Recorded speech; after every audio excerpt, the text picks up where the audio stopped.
I was taken to Harborview Medical Center, and I was in an exam room where I regained consciousness with two nurses in my room, one up next to my head and one down holding my feet, explaining to me what had just happened as I opened my eyes. They needed to examine me and that they would help me get undressed, and that they asked permission to keep my clothing for DNA purposes. At that point, they explained that they had a kit of clothing and things that I would need that were not ripped and that were clean.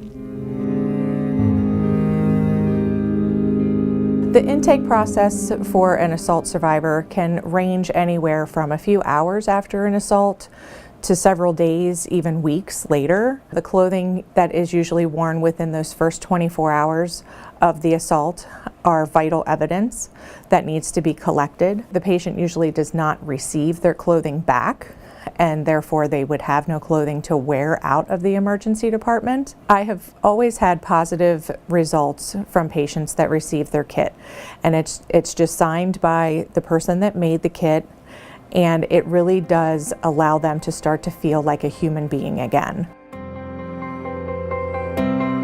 Assistance League of the Eastside is an all-volunteer nonprofit organization that serves children, women, and men, predominantly on the East Side, who have suffered from hardship and assault.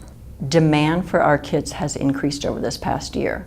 In the last year, we provided hospitals with about 500 more kits than in previous years. Our hope when we give a survivor one of our kits is that they will have a way to clean up after their examination, that they will have warm, comfortable clothing to wear home, and also that they know that there are people in the community who want them to begin to heal and to one day find happiness.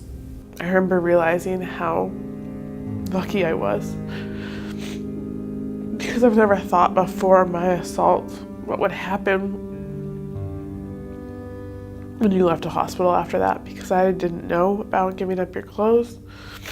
And I realized even that bit of shame that I had from wearing that pair of sweats out of the hospital would have been exponentially greater if I hadn't had that kit. And I remember seeing the kit out of the left side of my eye and having this small piece of peace that I would be taken care of even after this horrible night was done.